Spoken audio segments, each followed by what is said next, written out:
BPPN sama BI tidak pernah mau ketemu dengan Bank Bali punya manajemen dan juga yang kita sudah tanda tangan dengan G Capital-nya. Nah, karena tidak mau ketemu-ketemu dan saya bilang ini ada yang nggak benar ini. Di situ langsung kita tahu itu nggak ada yang benar. Karena kita di dalam peraturannya BI pada saat itu, kita itu memang punya hak untuk mencari siapa yang bisa merekap diri kita. Apakah kita sendiri yang merekap, yaitu masukin duitnya, karena di situ ada peraturan pemerintah bilang, pemerintah akan masukin 80%. Kalau menurut auditor internasional, Bank Bali itu diharuskan merekap minimum 1,4 triliun. Dari 1,4 triliun, itu 80%, pemerintah akan keluarkan uangnya bentuknya bond, rekap bond, dan 20% dari kita sendiri. Nah, kita sendiri kalau kita nggak ada dananya, kita bisa cari investor.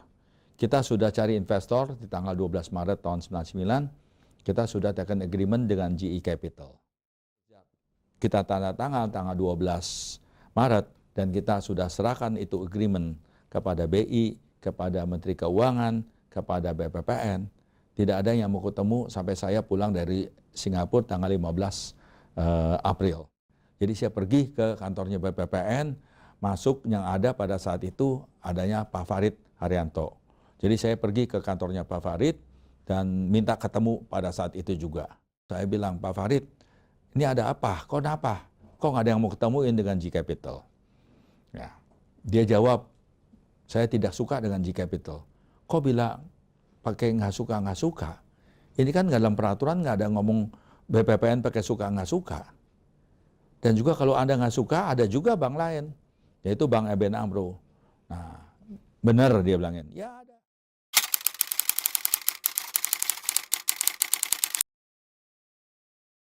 Ya, tapi dalam hati saya, udahlah Pak Farid ini maunya dia. Ya udah, bentar aja, besok-besokannya kita coba cari tahu kepada Pak Farid. Ya tetap memaksa, harus dengan standar Chartered Bank. Ya, dan kita juga nggak ngerti kenapa mesti dengan standar Chartered Bank.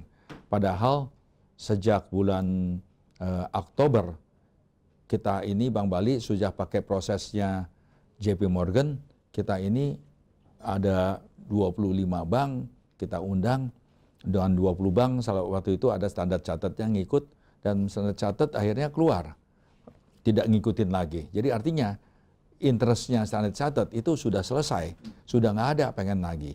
Karena yang waktu saat itu dengan JP Morgan kita pakai cari strategic investor, yang menang adalah G Capital, yang pertama, yang kedua si ABN AMRO, yang ketiga Citibank. 3 shortlisted itu tidak ada Standard Chartered Bank. Mendadak muncul lagi Standard Chartered Bank pada saat-saat terakhir. Kenapa? Kan aneh. Jadi ini yang sangat-sangat aneh yang nggak masuk akal. Kita belum pernah ketemu sama Standard Chartered pada saat itu. Jadi pada tanggal 22 April tahun 99, ya saya tanda tangan di kertas putih dengan Standard Chartered di gedung Bank Indonesia di depan banyak orang-orang. Ya itulah kejadiannya.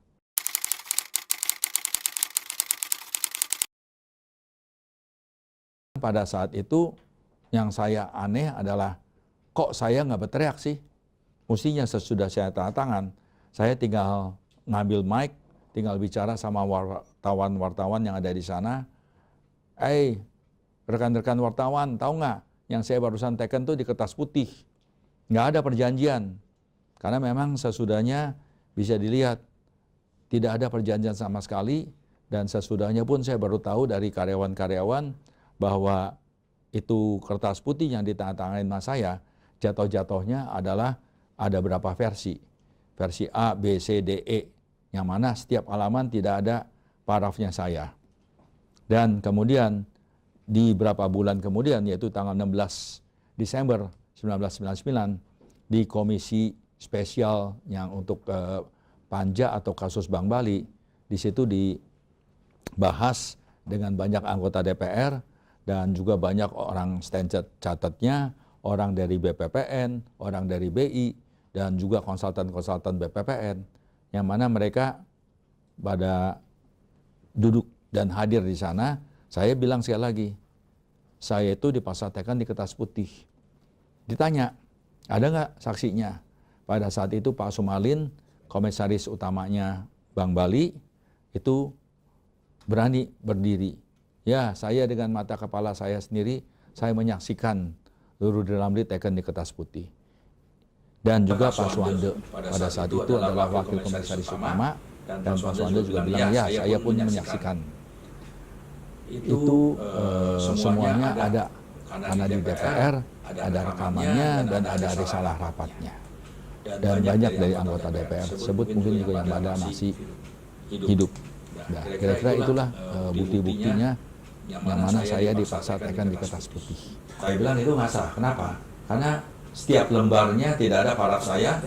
Kedua, saya juga tidak pernah ketemu dengan Standard Chartered Bank. Dan kemudian itu pun diselesaikan. Rasa-rasanya hanya Standard Chartered Bank dan orang-orang Standard saya, Standard Chartered Bank. Saya sendiri nggak pernah terlibat dalam perjanjian tersebut.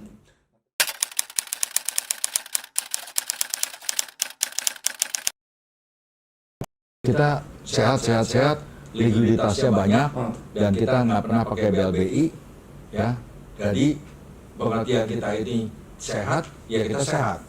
Tapi yang kita kurang akhirnya, karena ini memang sengaja dikerjain, yaitu kita sengaja didorong-dorong untuk memberikan money market lending, ya, dengan iming-iming, ini dijamin pemerintah, ini dijamin pemerintah. Kita banyak memberikan pinjaman-pinjaman yang memberikan, tapi yang macet adalah tiga bank tersebut. Bank BNI, Bank Umum Nasional, Bank Nasional, dan Bank Tiara.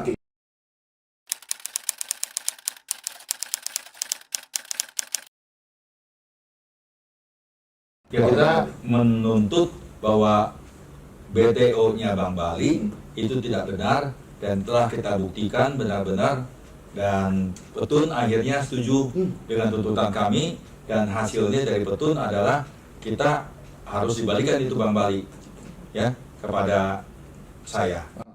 Ya, BPPN ini minta damai. Gitu. Jadi ada surat damai dengan BPPN. Bilang mereka akan merekap Bank Bali, dan kemudian nanti sesudah direkap Bank Balinya, Pak Cacu bilang dia akan ikut sertakan saya dalam hal penjualan Bank Balinya.